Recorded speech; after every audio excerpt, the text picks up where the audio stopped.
നമുക്കറിയാം portion ട്രാക്കറിൽ THR സ്വീകരിക്കുന്ന ഗുണഭോക്താക്കളായി പരിധിയിലെ ലാക്ടേറ്റിംഗ് മദർ, പ്രഗ്നന്റ് വുമൻ, 6-3 കുട്ടികളാണ് എന്നുള്ളത്. അർഹരായ എല്ലാ ഗുണഭോക്താക്കൾക്കും നമ്മൾ എല്ലാ മാസങ്ങളിലും ആവശ്യാനുസരണം THR വിതരണം ചെയ്യുന്നുണ്ട്. നമ്മുടെ വകുപ്പിന്റെ നിർദ്ദേശപ്രകാരം SNP സ്വീകരിക്കുന്ന, പ്രത്യേകിച്ച് THR സ്വീകരിക്കുന്ന ഗുണഭോക്താക്കൾക്ക് നിർബന്ധമായും അവരുടെ ഫേസ് റെക്കഗ്നിഷൻ സിസ്റ്റം ഉപയോഗപ്പെടുത്തി ഫോട്ടോ എടുക്കുകയും കൂടാതെ OTP വെരിഫിക്കേഷനും പൂർത്തിയാക്കണം. ഇത്തരത്തിൽ 2 ഓതന്റിക്കേഷനും വിജയകരമായി പൂർത്തിയാക്കിയാൽ മാത്രമാണ് തുടർന്നുള്ള മാസങ്ങളിൽ THR വിതരണം പൂർത്തിയാക്കാൻ സാധിക്കുകയുള്ളൂ. കഴിഞ്ഞ സെഷനിൽ എങ്ങനെയാണ് ഗുണഭോക്താവിന്റെ FRS സംവിധാനം ഉപയോഗപ്പെടുത്തി ഫോട്ടോ എടുക്കേണ്ടതെന്നും വിശദമായി പറഞ്ഞിട്ടുണ്ട്. കാണാത്തവർ ഡിസ്ക്രിപ്ഷൻ ലിങ്കിൽ ക്ലിക്ക് ചെയ്ത് മനസ്സിലാക്കുക. ഈ 2-വേ ഓതന്റിക്കേഷൻ സംവിധാനത്തിൽ ഒരുപാട് സംശയങ്ങൾ ടീച്ചേഴ്സിനുണ്ട്. കൃത്യമായി നമ്മളത് മനസ്സിലാക്കിയതുമാണ്. അതിൽ പ്രധാനമായും ഉയർന്നു വന്ന സംശയങ്ങൾ ഇങ്ങനെയൊക്കെയാണ്. ഗുണഭോക്താവ് തന്നെ ഫോട്ടോ എടുക്കാൻ വരണോ? ആധാർ കാർഡ് നിർബന്ധമാണോ? മൊബൈൽ നമ്പർ ആവശ്യമാണോ?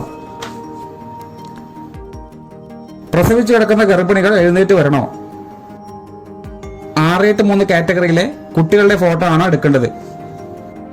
എല്ലാ പ്രാവശ്യവും ഫോട്ടോ എടുക്കുന്നത് നിർബന്ധമാണോ? ഈ സംശയങ്ങളെല്ലാം അഭിനന്ദനാർഹമാണ്. കാരണം നമ്മുടെ ആപ്ലിക്കേഷനിൽ വരുന്ന ഓരോ കാര്യങ്ങളും സൂക്ഷ്മമായി മനസ്സിലാക്കുകയും അത് ചെയ്യാൻ ശ്രമിക്കുന്നവർക്ക് മാത്രമാണ് സംശയങ്ങൾ ഉണ്ടാവാറുള്ളൂ. ആത്മാർത്ഥമായുള്ള നിങ്ങളുടെ എല്ലാ സംശയങ്ങൾക്കുമുള്ള ഉത്തരം തുടർന്നും മനസ്സിലാക്കുക. അത് പ്രകാരം FR സംവിധാനം പൂർത്തിയാക്കുക. നിർബന്ധമായും ഒരു തവണ ആധാർ പ്രകാരം വെരിഫൈ ചെയ്തവരുടെ മാത്രമാണ് FR സംവിധാനം വഴി ഫോട്ടോ ക്യാപ്ചറിംഗ് സാധ്യമാവുകയുള്ളൂ. FR സംവിധാനം പൂർത്തിയാക്കുന്നതിന്റെ ഭാഗമായി ഗുണഭോക്താവിന്റെ eKYC നമ്മൾ അപ്ഡേറ്റ് ചെയ്യുന്നുണ്ട്. അത് പൂർത്തിയാക്കാൻ അപ്ഡേറ്റ് ചെയ്ത ഗുണഭോക്താവിന്റെ ആധാർ കാർഡ് അല്ലെങ്കിൽ ആധാർ നമ്പർ നിർബന്ധമാണ്. ഇത്തരത്തിൽ ആധാർ രജിസ്റ്റർ ചെയ്തിട്ടുള്ള മൊബൈൽ നമ്പറിലേക്ക് ഒരു OTP പോകും. അത് സ്വീകരിച്ച് ഈ പ്രോസസ്സ് പൂർത്തിയാക്കേണ്ടതുണ്ട്. ഫോട്ടോ എടുക്കുന്നത് പോലെ തന്നെ 2-വേ ഓതന്റിക്കേഷന്റെ ഭാഗമാണ് OTP വെരിഫിക്കേഷനും.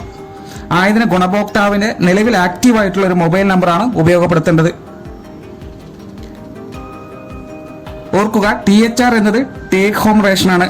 അത് വീടുകളിൽ എത്തിക്കേണ്ട ചുമതല നമുക്കാണ്. ആയതുകൊണ്ട് ഈ ചോദ്യത്തിന് പ്രസക്തിയില്ല.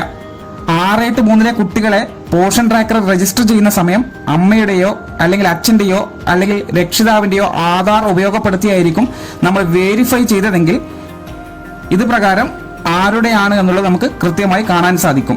അതുകൊണ്ട് തന്നെ അവരുടെ ഫോട്ടോ ആണ് ഇവിടെ ക്യാപ്ചർ ചെയ്യേണ്ടത്. ഒരു തവണ ഗുണഭോക്താവ് FRS സംവിധാനം വഴി ഫോട്ടോ എടുത്ത് eKYC ഉൾപ്പെടെയുള്ളവ പൂർത്തിയാക്കി കഴിഞ്ഞാൽ പിന്നീട് ഫോട്ടോ എടുക്കേണ്ട ആവശ്യം ഇല്ല. ഒരു തവണ 2-വേ ഓതന്റിക്കേഷൻ വഴി ഫോട്ടോ എടുക്കലും OTP വെരിഫിക്കേഷനും പൂർത്തിയാക്കി കഴിഞ്ഞാൽ ഗുണഭോക്താവിന്റെ ഫോട്ടോ എടുക്കാതെ തന്നെ THR വിതരണം ചെയ്യുന്നത് എങ്ങനെയെന്ന് കൃത്യമായി മനസ്സിലാക്കുക. പോഷൻ ട്രാക്കർ ആപ്ലിക്കേഷൻ ഓപ്പൺ ചെയ്യുക. ശേഷം ഡെയിലി ട്രാക്കിംഗ് ഉള്ള പേജിലാണ് നമ്മൾ THR വിതരണം ചെയ്യുന്നവരുടെ ലിസ്റ്റ് കാണുക. ആ ഭാഗം ക്ലിക്ക് ചെയ്ത് ഗുണഭോക്താക്കളുടെ ലിസ്റ്റിൽ നിന്ന് നമ്മൾ ഈ ഗുണഭോക്താവിനെ സെലക്ട് ചെയ്യുന്നു. അതിന് നേരെ കാണുന്ന THRs എന്ന് കാണുന്ന ഭാഗം ആരോ മാർക്ക് ക്ലിക്ക് ചെയ്യുന്നു. ഇത് പ്രകാരം ഒരു പേജ് വരും. ഇതിൽ നിന്നും THR എത്ര ദിവസമാണ് കൊടുക്കേണ്ടത് എന്നുള്ളത് നമുക്ക് കൃത്യമായി മാർക്ക് ചെയ്യാൻ കഴിയും. അത് രേഖപ്പെടുത്തുക. അത് മാർക്ക് ചെയ്തതിന് ശേഷം തൊട്ട് താഴെ നോക്കുക.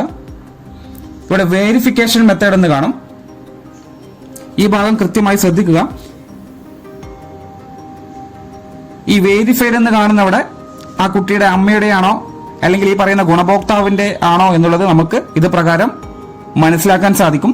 ഇവിടെ മദർ എന്നാണ് കാണുന്നത്. അതിനർത്ഥം 6-3 ഒരു കുട്ടിയുടെ ഫോട്ടോ ക്യാപ്ചറിംഗ് ഉപയോഗപ്പെടുത്തിയിട്ടുള്ളത് നമ്മളെ കുട്ടിയുടെ അമ്മയുടെ ഫോട്ടോ പ്രകാരമാണ്. അതുകൊണ്ട് അവിടെ അമ്മയുടെ ഫോട്ടോ അവിടെ തെളിഞ്ഞു വരും. അതിന് നേരെ ഫേസ് ഓതന്റിക്കേഷൻ എന്ന് നിങ്ങൾക്ക് കാണാൻ സാധിക്കും. ആ ബബിളിൽ ക്ലിക്ക് ചെയ്ത് കഴിഞ്ഞ് നിങ്ങൾക്ക് സബ്മിറ്റ് കൊടുത്ത് ആ മാസത്തെ THR തുടർന്ന് ആ ഗുണഭോക്താവിന്റെ ഫോട്ടോ എടുക്കാതെ തന്നെ പൂർത്തിയാക്കാൻ സാധിക്കും.